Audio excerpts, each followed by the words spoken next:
mu kanya gato twavuga ibyerekeye kumenya Imana. Nanone turakomeje ikibwirizwa cya kabiri, turacyakomeje mu byo kumenya Imana. Dukwiriye kumenya Imana mu buryo ikorana natwe. Imana uburyo ikorana natwe ntikorera mu bigaragara, ikorera mu bitagaragara. Ngo ibyo kumenya Imana binyuranye n'ubundi bumenyi bwose. Ubumenyi bwo kumenya Imana bugenda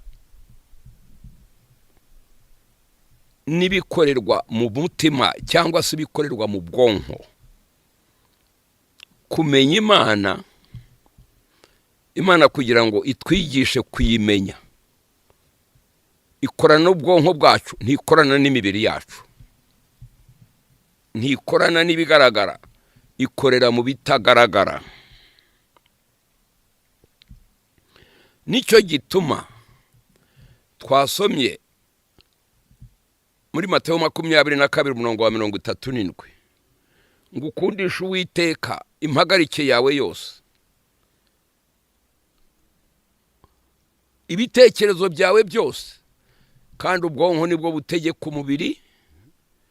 Iyo dufite ubumana mu bwonko nibwo tumenya Imana iyo ari yo, n'umubiri wacu ugakora ibyo Imana ishaka.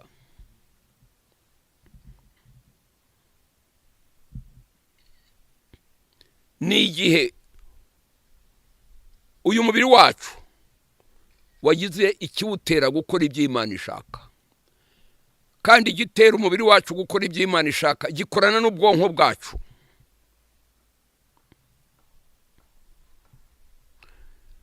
Ubwonko bwacu burimo ubumana, umubiri wacu ukora ibyo Imana ishaka, ntukora ibyo Satani ashaka.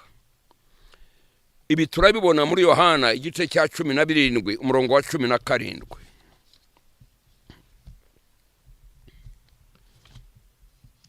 Yohana 17 umurongo wa 17. Ugasanga rero twazimiriye mu batagira isano n'Imana yacu. Mwumve, Imana uburyo ikorana natwe, ikorana n'ubwonko bwacu, ntikorana n'imibiri yacu ikora ibigaragara. 17 umurongo wa 17 hati: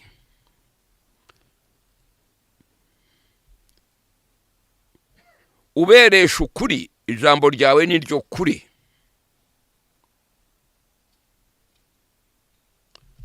Ubereshe ukuri, ijambo ryawe ni ryo kuri. Twezwa n'iri jambo ry'Imana, ntitwezwa n'imirimo dukora, ntitwezwa n'amashengesho, ntitwezwa n'amaturo, ntitwezwa n'ibitambo, ntitwezwa n'isabato.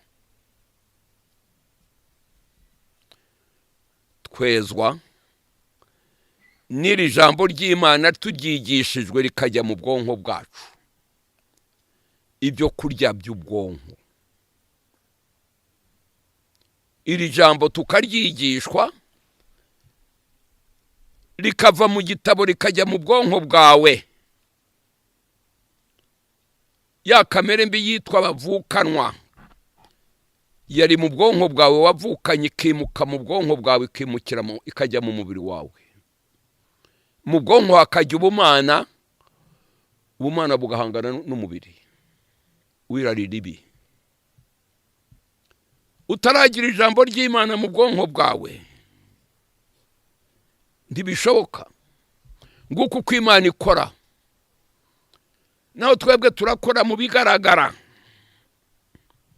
Uberesha ukuri, ijambo ryawe ni ryo kuri.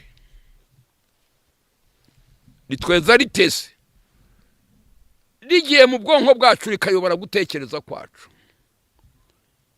n'umubiri ukagendera ko ugakora ibyo Imana ishaka.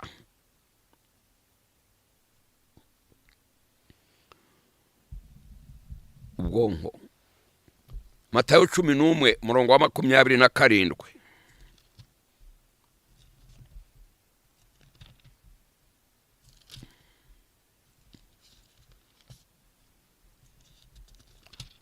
murareba yuko ibyo turimo ibigaragara ibitangaza bigaragara sibyo 11:27 Matayo byose nabihawe na data kandi ntawuzi umwana w'Imana keretse se. Abantu bari baranze kumumenya yimenyerwa na se, kandi ntawuzi se keretse umwana w'Imana n'umuntu wese uwo mwana ashatse kuyimenyesha. Hariya barakosheje ngo uwashatse ntagira uwashaka, yaje kutwereka se kandi amwereka umuntu wese, amwereka umuntu wese. Giki cyazanye Yesu tugasimbuka tukajya Karuvari. Karuvari banzirizwa nuko Yesu agusanga akakwigisha ukamumenya ukamenya na se. Yaza kuza agahitira Karuvari, agahitira Karuvari, byabaga birangiye nta gakiza. Keretse abanje kubyarwa n'umuntu akaba mwene muntu akagira kamere ebyiri.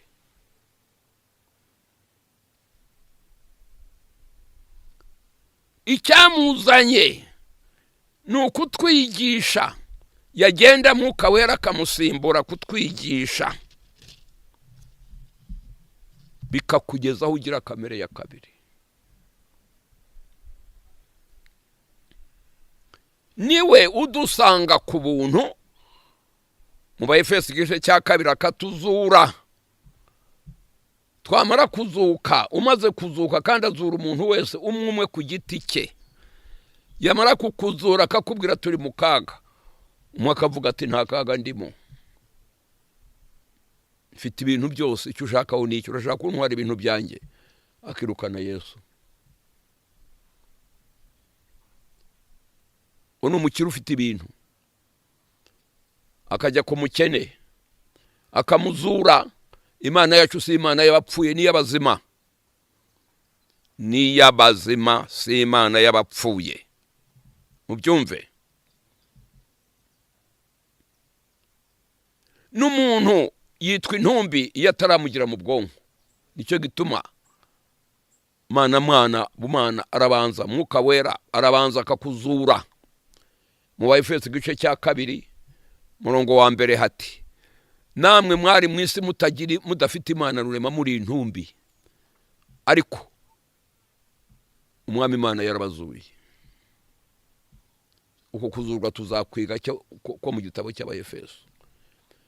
Imana igasanga umukire arayirukanye, ariko imaze kumuzura ntivugana n'intumbi, ntivugana n'abazimu. Kereka ibanje kukuzura, nubwo nyamara uri intumbi nzima uko twavutse tumeze. Umukire arayirukanye, Imana ikajya ku mutindi ikamuzura. Yarangiza iti uri mu kaga, umutindi ati urinjije, nijyo kaze, naraye ubusa, abana babirukanye mu mashuri, banyirukanye mu nzu, ibintu biri ku gasozi, none ukavuga ngo ndi bukaga, nijyo kaze. None se wa mana we uje kumpa ibyo bintu? Ati sibyo nje kuguha, nje kuguha ubugingo buhora. Ati genda mvira ahangaha niba utaje kumpa ibyo ngibyo. Umuntu Imana ukuntu yarushye. Umukira yarayirukanye, umutinda arayirukanye. Menya Imana ikirukanwa ntirwana, kandi ifite ububasha hejuru ya byose, ni omnipotent. Niba muremye ijuru n'isi ariko urayirukana, ntigenda iguma aho ngaho inyuma y'urugi ugeze ubwo uzayakira cyangwa ukanga. Umukire arayirukanye, umutindi arayirukanye. Imana ntigenda, kwihangana kwayo ntigushira, imbabazi zayo ntizishira.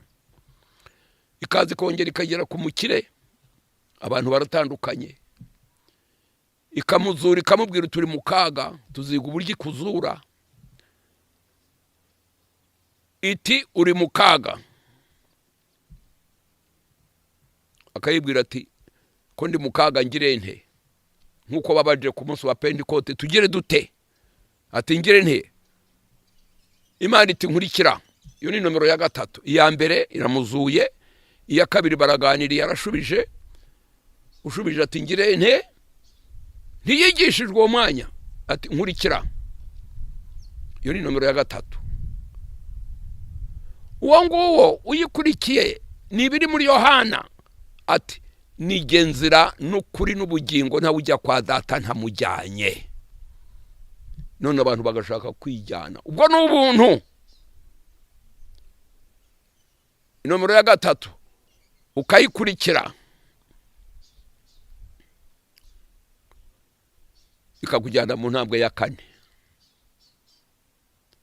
Ibi nibyo muri Yohana 8 umurongo wa 30 na 31 na 2. Muzamenya ukuri, ukuri niko kuzababatura. Ukuri kumenyerekanira mu nomero ya 4. Hakaba igihe gihagije cyo kwigishwa Bibiliya, kwigishwa kuyiteka, kwigishwa kwirya ukumva uburyohe bwayo no kuyimira, ukamenya guhitamo, ugahitamo icyo wamenye.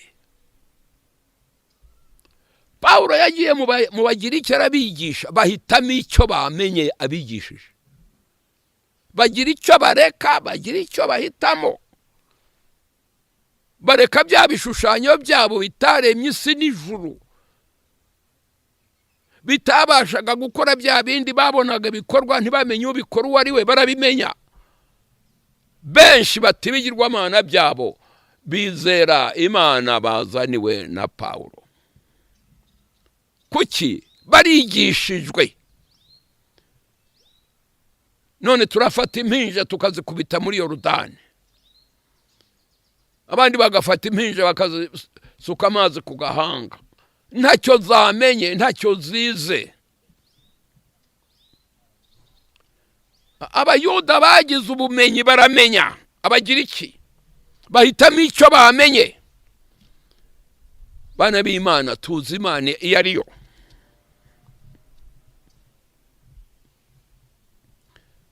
Matayo 10:27. Byose nabihawe na data, kandi ntawuzi umwana w'Imana keretse se. Kandi ntawuzi umwana keretse se, ntawuzi se keretse umwana. Nta n'umuntu uzamenya Imana data wa twese na Mana na Mwuka Wera kereka byigishijwe na Yesu Kristo, akabyigishwa na Mwuka Wera. Uwo nawe ubyigisha aba yabyigishijwe na Mwuka Wera. Uzabwirwa n'iki? Ubyigisha yarigishijwe na Mwuka Wera, nutigishijwe na Mwuka Wera. Y'iki kibazo? Kwa bose baza bavuga mu izina rya Yesu, ntibwabyumvise ibyo twasomye muri Jeremiya 23:21, ngo abo bahanuzi barihuse, ariko bagiye bahanura mu izina ryanjye kandi ntababwiye. Ndetse babwira abantu ngo Imana yanyeretse, Imana yanteye izi nzozi nizi. Uzabwirwa n'icyo ukubwira ukuri n'ukubwira ibinyoma. Ko twasanze ko abo bihuse bakaba batabanje kugira umwanya wo kwigishwa n'Imana, batumwe na Satani. Ariko baravuga mu izina rya Yesu, barasoma Bibiliya. None uzabatandukanye ute bose ko bavuga mu izina rya Yesu bagasoma Bibiliya? Kandi bamwe ari abihuse, abandi ari abatumwe na Yesu, abandi batumwe na Satani. Uzabatandukanye ute? Cyo ni ikibazo gikomeye. Ni mu cyumva igisubizo. Yesaya 8:20. Mwumve Yesaya uko abivuga.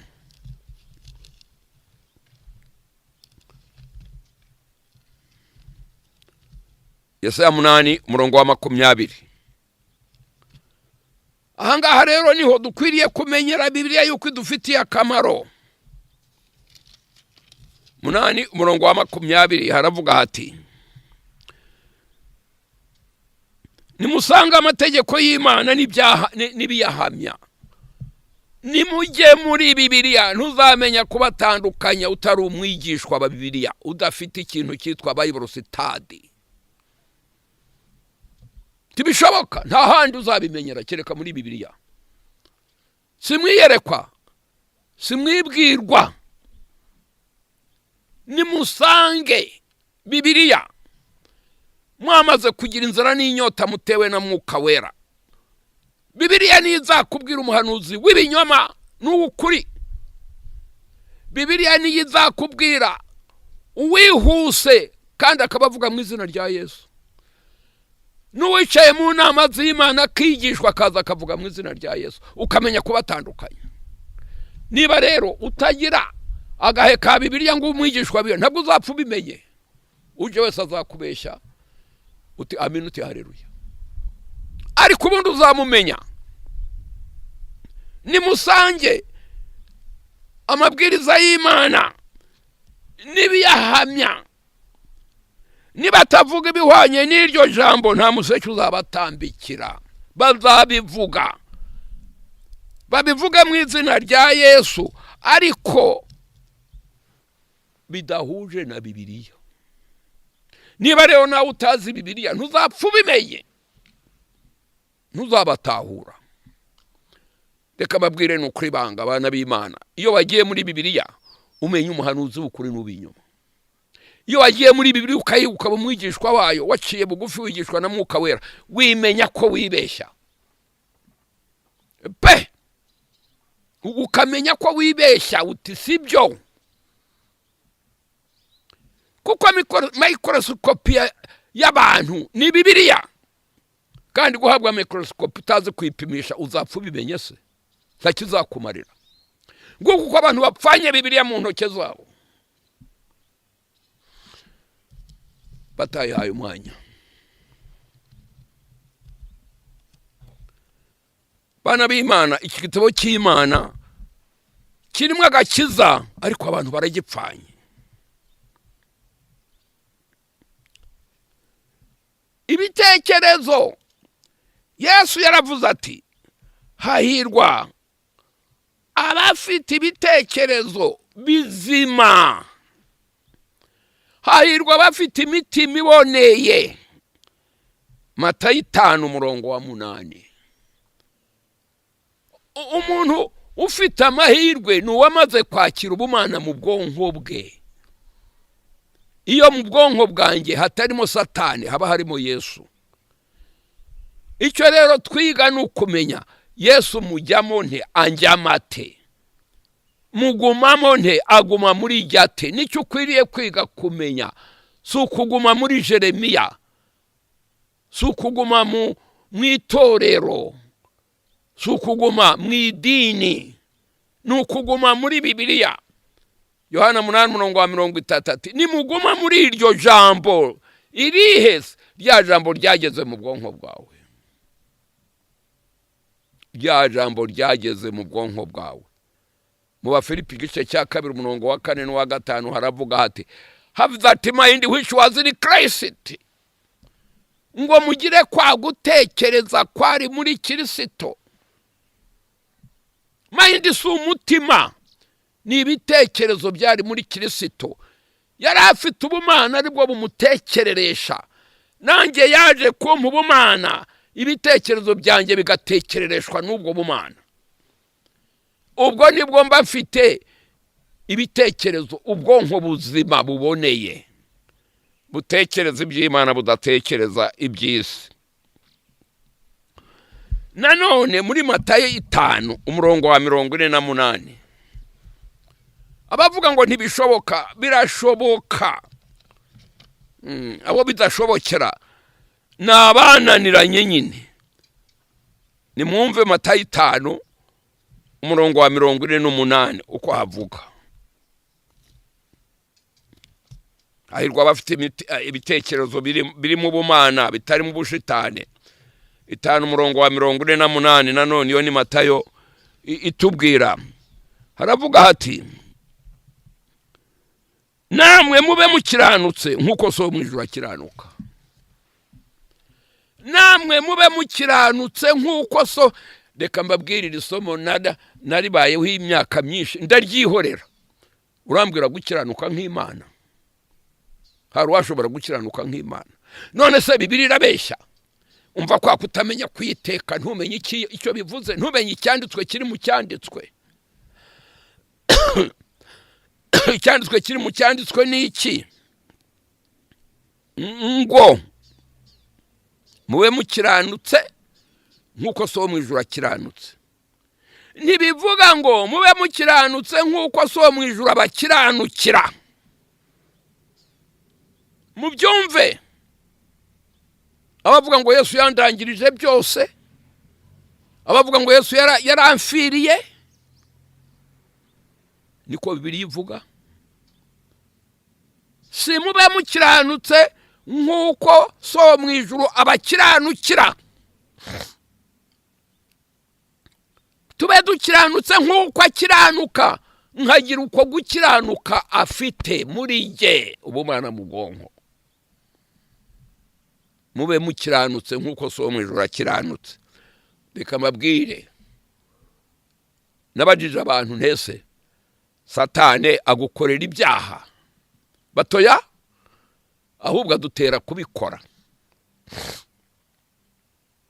Mwumve, uko Satane atagukorera icyaha, uko Satane atagukorera icyaha, mwumve, niko na Yesu atagukiranukira. Mujye mwandika aho mufite ibibazo muzabaze, muzasubizwa. Uko Satane atagukorera icyaha, niko na Yesu atagukiranukira. Satane afite uburyo akora akagutera gukora icyaha, wowe ukagikora. Niko na Yesu nawe yaje kuguha igituma ukiranuka nk'uko akiranuka. Si icyaguhereza akakwigisha ukamenya, kikinjira muri wowe ukagira ubumana mu bwonko, uko yagize ubumana mu bwonko, kamere y'umuntu ikajya mu mubiri, agira kamere ebyiri, nawe ukagira kamere ebyiri ugakora nk'uko yakoze.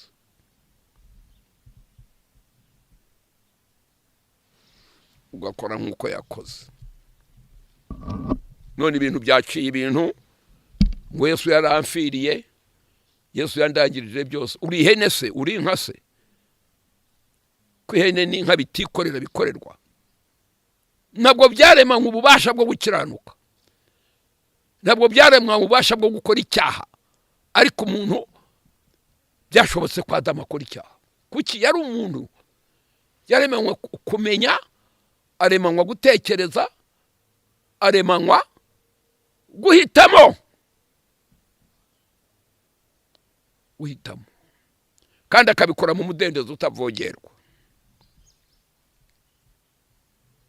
Tube dukiranutse nk'uko Data wo mu ijuru akiranuka.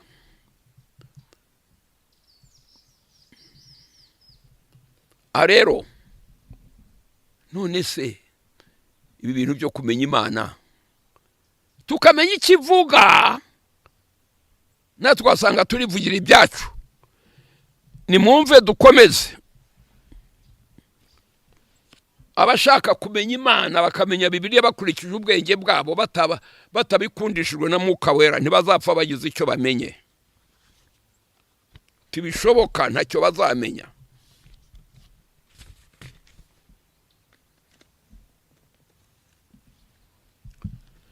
Urwa mbere rw'Abakorinto, igice cya mbere umurongo wa 20.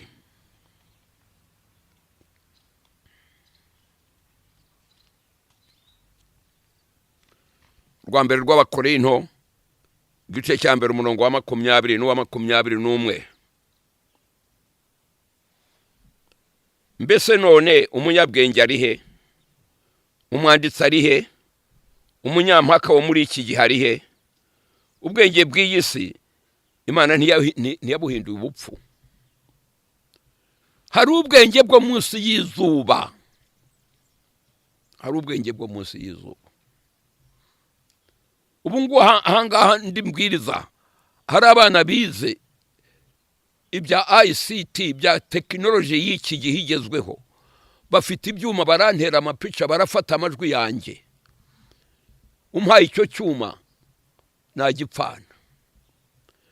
ariko aba baziro barabyize barabimenya, wareba uko babikoresha utuntu twuma bashyira bakura amaka mu kuma bashyira mu kandi akantu kangana urwara kakakira ibintu ishyano ryose, ndabizi. Ariko ugasanga aba baziro ku isabato bahagaze ku ruhimbi barabwiriza ijambo ry'Imana.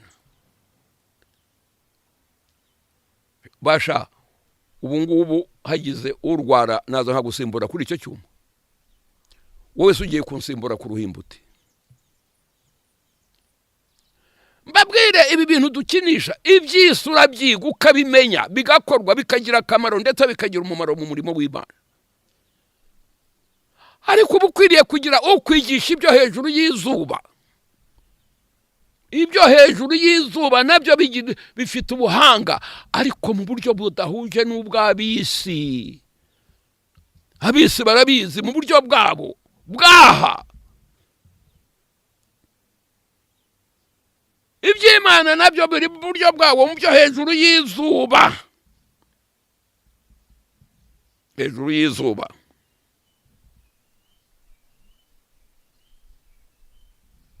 Ubwenge bw'iyi si ntaho buhuriye n'ubwenge bwo hejuru y'izuba, ariko ubwo bwo munsi y'izuba burakenewe.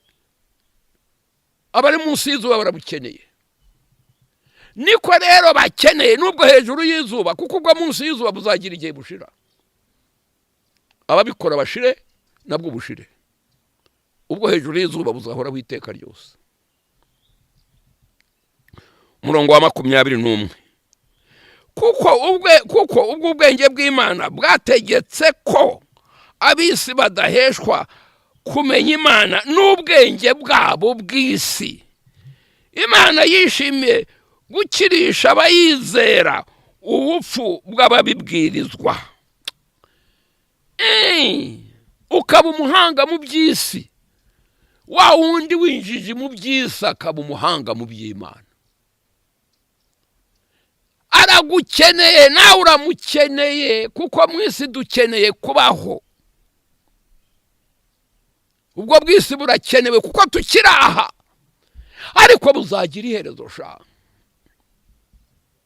Ubwo hejuru y'izuba nabwo burakeneye, kuko ubu ngubu buzashira ubwo bwimike bwimu butazavaho. Daniel gice cya 2 umurongo wa 44 ngo mu minsi yabo bami Imana yo mwijumi izimika ubwami bwayo, ntibuzasimburwa n'ubundi bwami, buzahora witeka ryose.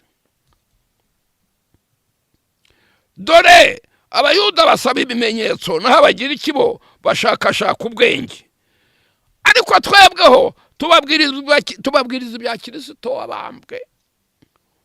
Wo ku bayuda ni ikigusha, ku banyamahanga ni ubupfu. Murumva? Ku bayuda ni ikigusha, kuko niba bari bakwiriye kumumenya ntibamumenya. Ku bahanga bisi kuvuga ibya Yesu ni ubupfu. Ariko kubahamagawe b'abayuda n'abagira ikintu Kristo ari imbaraga z'Imana kandi n'ubwenge bwayo. Mama we, muri abo bayuda harimo abahamagawe, muri abo bagira iki hari abemeye guhamagarwa, babandi bazurwa bakemera bati ngirente. Bava hehe? Bava muri bose, bava mu bayuda, bava mu bapagani, bava mu bagatulika, bava mu badivantiste, bava mu baporoso, bava mu bo kwa Ryangombe. Bahamagawe na Yesu Kristo. Ubwo yarari muri iyi si yasanze abayuda, asanga abapagani, ariko yaraje atangiza idini ye. Abajyaga muri iyo dini babaga bavuye mu bayuda, babandi batamumenye, babaga bavuye muri babapagani, nkande nka cya gisambo, nka wa musirikari.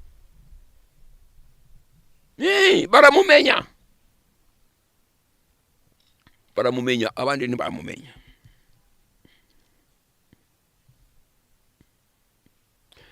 Muzirikane guhamagarwa kwanyu bene data, yuko ab'ubwenge bw'abantu bahamagawe atari atari benshi, n'abakomeye bahamagawe atari benshi, n'imfura zahamagawe atari nyinshi, ahubwo Imana yatoranije abaswa bo mwisi ngo ikoze isoni abanyabwenge, kandi yatoranije iby'intege nke byo mu isi ngo ikoze isoni ibikomeye, kandi n'ibyoroheje byo mu isi n'ibihinyurwa n'ibitariho Imana yarabitoranije ngo bihindure ubusa ibiriho, kugira ngo hatagira umuntu wirata imbere y'Imana. Imana isanga bose, isanga amadini yose, igahamagara bose, isanga umuntu wese. Abavuze gutoranya ntitoranya, iyo ni imvugo y'umuntu, ntitoranya. Isanga umuntu wese, ariko umwe akayibwira ati genda, undi akayibwira ati ngirente. Niyo ibaha kuba muri Kristo Yesu waduhindukiye no kwezwaho no gucungurwa, kugira ngo bibe nk'uko byanditswe ngo uwirata yirata Uwiteka. So kwirata uzi kugira icyo avuga, navuga afite Yesu mu bwonko, adafite Satani mu bwonko. Afite Yesu mu bwonko, adafite Satani mu bwonko. Ibi rero nibyo byo kwigwa nguko kumenya Imana. Imana yihe? Imana yamaze kukugira mu bwonko bwayo. Ubu rero reka mbabwire ibintu byaracitse. Ubu basigaye babatiza umuntu mu munsi umwe, bakakubwira ngo afite PhD. Ndakubwiye ko ibya PhD n'iby'Imana ntaho bihuriye. Abayuda bari bafite PhD mu byo kumenya Imana, ariko ntibayimenye. Bari bafite PhD mu byo kumenya Imana, afite PhD mu by'isi, ubwenge bw'isi ntaho buhuriye n'ubw'Imana. Ntibuzakumenyesha Imana haba na gato. Abayuda ntibayimenye, kandi bayitambira ibitambo. Batambaga ibitambo iyo batazi haba na gato. Ngo tutagize Bibiliya ngo tugire ubwo bushakashatsi, tuyigirire inzara n'inyota, Mwuka Wera ntacyo azadukorera. Yaje kudutera kugira inzara n'inyota byayo. Ibyahishwe 22:17 ngo abamaze kugira iyo nyota nibo bahamagarwa ngo bahabwe amazi y'ubugingo ku buntu. Reka babwire wa wundi wemeye guhamagarwa akagenda akagezwa muri Bibiliya mu nomero ya 4, uwo nguwo ariga akamenya. Inomero ya 5 akamenya. Inomero ya 6 akamenya rwose. Akamenya rwose. Kumenya rwose nibyo PhD mu ijambo ry'Imana. Si PhD mu buteoloji. Ni PhD mu kugira Yesu mu bwonko, nomero ya 7. PhD y'Imana ni ukugira kwizera. Kwizera ni nomero ya 7. Bya bindi wamenye rwose bikinjira mu bwonko bwawe, ubushitane bukimukira mu mubiri, ukajya ku rugamba ugize intwaro yo kurwana. None Paulo yaravuze ngo dukenyere ibyuma, ngo twambare ingofero z'ibyuma, ngo dukwete inkweto z'ibyuma. Ntabwo ibyo bikingira umubiri, ntibikingira ibitekerezo. Biriya ni imigani, va mu migani. Va mu migani. Biriya bikingira umubiri, ntibikingira ibitekerezo. Ntawo bihuriye. Ngo kuki abantu bo mu gihe cya Yesu bananiwe kumumenya? Niba abantu bo mu gihe cya Yesu barananiwe kumumenya, kandi ari Yesu biyigishiriza ubwe, yewe nzamumenya nte? None se bananiwe kumumenya atahibereye? Ni koko yari yarenze umubiri wa kamere y'umuntu, utwikirira ubumana bwe mu bwonko bwe, bakareba umubiri ntibarebe inyegamo ngo bagere ku bwonko.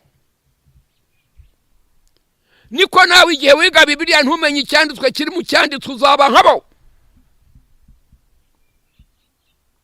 Igihe utigishwa na Mwuka Wera ngo umenye icyanditswe kiri muri icyo usoma, ntabwo uzapfa umenye Yesu. Uzahera muri icyo usoma, uzahera mu migani, nk'uko aba mu gihe cya Yesu baheze kureba umubiri we ntibarenga inyegamo nka yayindi umutambyi yarengaga akava hera akajya hera cyane.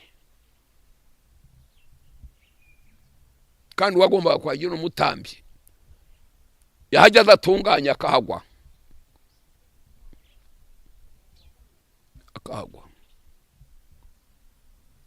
uko kuhagwa Imana yabishakiye insinzi, ntuhagwa ahubwo habwa igihe cyo gusigaho.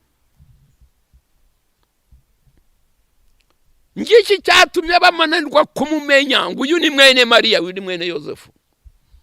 Nibabye ikiri mu bwonko mwene Imana. Nawe igihe bazareba iby'inyuma ntabwo bazamenya yuko ufite Yesu mu bwonko. Ndetse bakwishe ngo uratuka Imana kandi uvuga ukuri. Ababeshya bari bo bicazwa ku ntebe. Kuki barareba umubiri wawe ntibazi ikiri mu bwonko bwawe? Icyo ni wowe ukimenyera n'Imana yawe.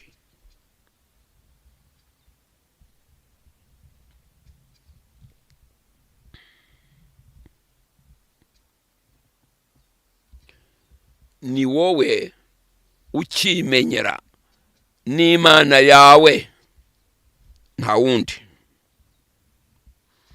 Kumenya Imana, mbese Imana iriho cyangwa ntiriho. None se icyo bihamishe kw'Imana nturi buyereka abantu ngo ngiye.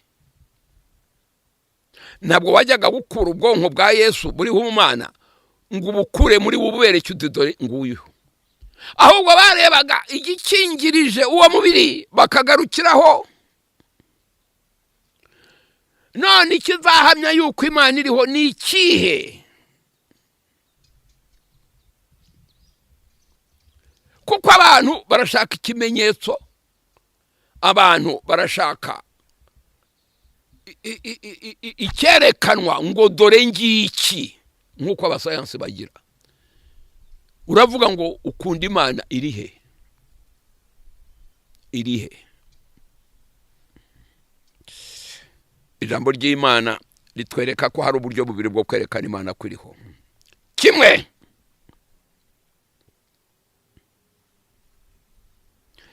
ni igitabo cy'ibyaremwe, the book of nature. Ni ibyaremwe abagira iki byarabigishije, baratekereza. Mutega amatwi, harakomeye. Naho uravuga ngo urakora ibitangaza, dakada ngo ikimenyetso. Abagira iki?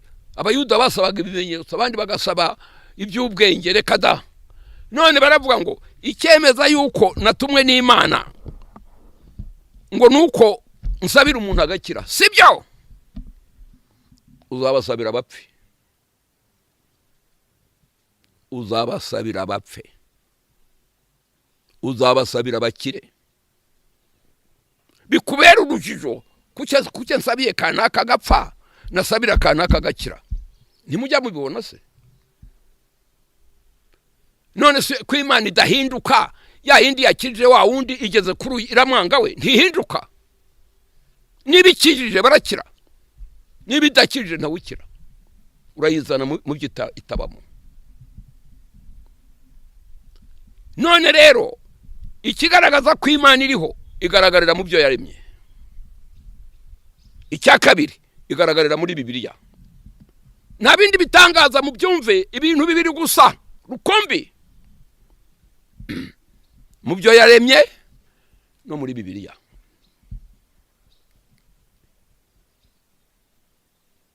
Ubu rero uzabenya ute mu byo yaremwe utagiye muri Bibiliya ngo bikubwire.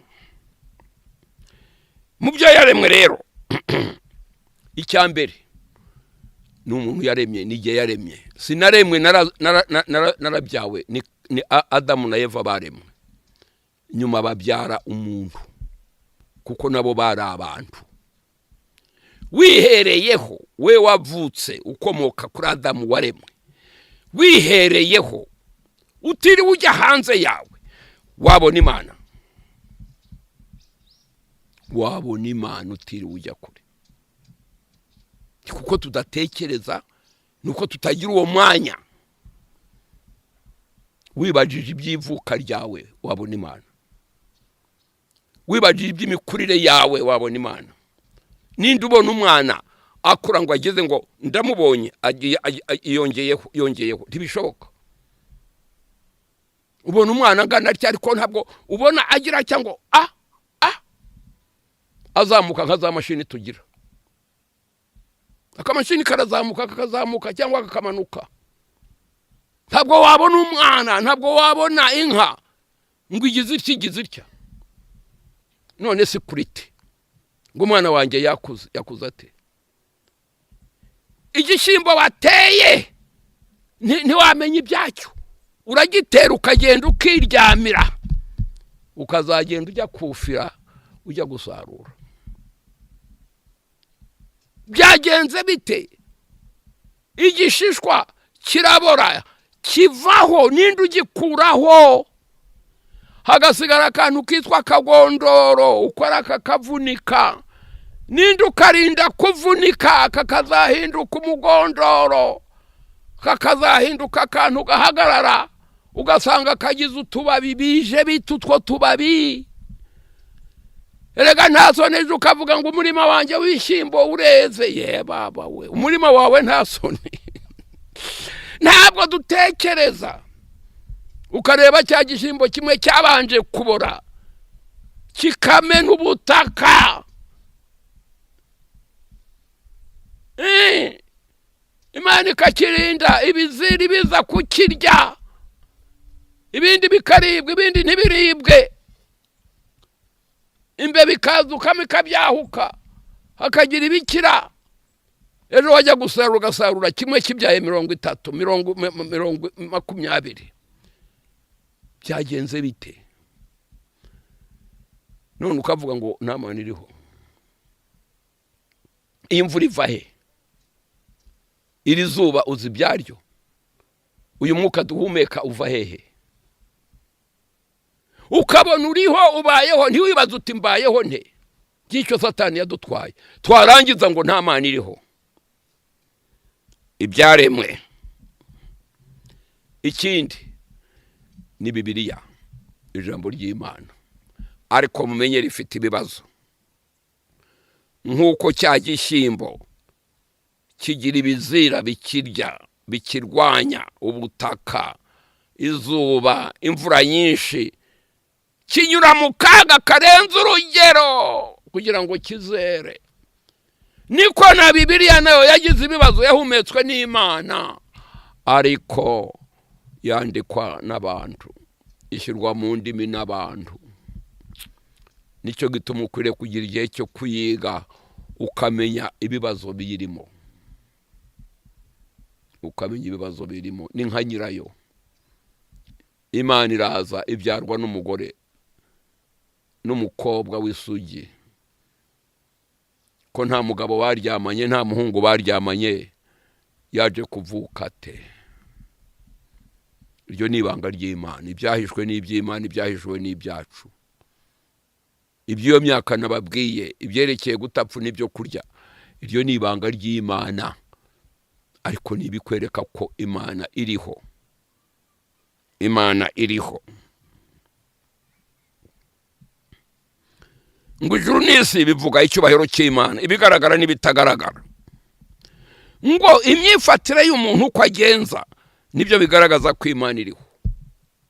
Abantu bo muri Ateni baratekereje bati Imana iriho, ariko ntituyizi. Ntituzi naho iba, ariko iriho. Kuki baratekereje? None nawe ukavuga ngo uri umunyabwenge, urarusha abagira iki se? Ngo nta Mana iriho. Ngo nta Mana iriho. Urareba ibintu umuntu akora, agakora indege iguruka nk'umurabyo, agakora telefone ugakanda utubare 3 4, ubwo butumwa bukagenda bukajya mu Buchina bameze nk'intozi, bukarobanuniza y'umuntu bukajya gufata inomero y'umuntu umwe muri abo bantu ishyano ryose. None ukavuga ngo nta Mana iriho, ibyo yabikomoye hese uwo muntu? Sibye, ni kuko ntiyaremwe buka, ntiyaremwe buhene, niko utazirema ngo umenye uko umuntu yaremwe. Nibyo twasomye mu byakozwe mu gice cya 17 umurongo wa 23. Pawulo ati naje kubabwira iyo Mana mutazi. Ubwo rero tugiye muri Bibiliya. Ibyo byaremwe birakwereka ariko ntibivuga. Nicyo cyatumye Bibiliya iza, nicyo cyatumye Yesu aza. Kuko muri Bibiliya urabona aho bikubwira. Ibyo byaremwe birakubwira kuko uri umunyabwenge ariko ntibivuga. Ntibivuga. Ariko Bibiliya iravuga. Ukayisoma ukumva ikikubwiye. Nicyo gituma Imana niyitubwira ntacyo tuyibwira. Bibiliya sura yibwira ko ari yikubwira. Avuga ngo munabwira Imana. Niyikubwira si wowe uyibwira. Ikindi umuntu yaremanywe umutima. Umutima karemano. Hari umutima karemano n'umutima kavukire. Conscience n'umutima karemano. Kavukire no ni conscience ariko yaje mu ibibazo. Mu byumve hari umutima karemano, hari n'umutima kavukire. Mukaba mukwiriye kumenya ibyo bintu uko bitandukana. Umutima karemano, uwaremanywe umutima karemano ni Adamu na Eva, ni Lusuferi n'abamarayika. Kayini na Adamu ntabwo baremwe baravutse. Ntibari bafite umutima karemano, bari bafite umutima kavukire. Kavukire n'uwaje mu ibibazo. Kuko babyawe na Adamu na Eva. Adamu na Eva bamaze kugira ibibazo. Abanyarwanda bazi umutima kavukire, ntibazi umutima karemano. Barawuvuga ariko ntibazi uwo ari wo. Uwari ufite umutima karemano ni Adamu, ni Eva, ni Lusuferi n'abamarayika kuko bararemwe. Ariko bene Adamu na Eva ntibaremwe baravutse. Kubw'ibyo bari bafite umutima kavukire ufite ibibazo ukeneye gutabarwa.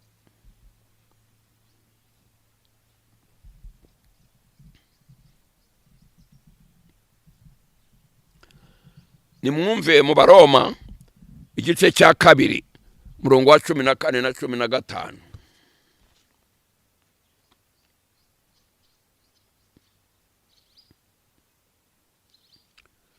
Abaroma igice cya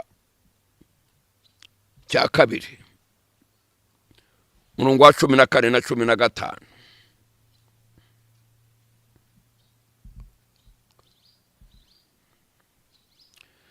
Abapagane badafite amategeko y'Imana, iyo bakoze iby'amategeko ku bwabo baba bihindukiye amategeko nubwo batayafite.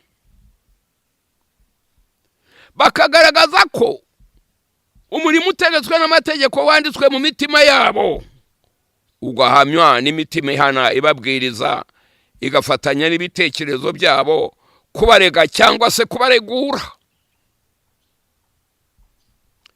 Kandi nirabyo Imana izatangaho umugabo ku munsi izacira abantu ho iteka muri Yesu Kristo ku byahishwe byabo, nk'uko ubutumwa bwiza nahawe buri.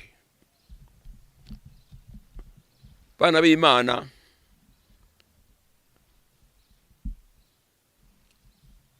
hari ibintu bikomeye twaba tugereje aha. Mwumve iby'Imana ikorana n'ubwonko. Ntabwo ikorana n'iyi mibiri yacu. Tukaba dukwiye rero kwimenya iyo ariyo. Nituyizi. Ntabwo tuyizi. Twumvise ko ibihamya ko Imana iriho ni bibiri. Ni igitabo cy'ibyaremwe, ni ibyaremwe ariko ntibivuga. Icya kabiri ni Bibiliya, niyo tubona mu Yesu. Bibiliya ikatubwira ntituyibwira. Mwumva bavuga amashengesho. Bibiliya irakubwira ntuyibwira. Bibiliya niyo Yesu. Arakubwira ntumubwira.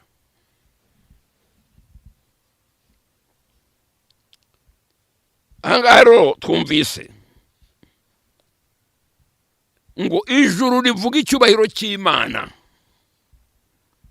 Ijuru rivuga icyubahiro cy'Imana. Tukareba ibyo yaremye, tukareba ibigaragara n'ibitagaragara. Nutekereza bizagira icyo bikwigisha nkuko byigishije abagira iki. Ariko iyo ugeze muri Bibiliya,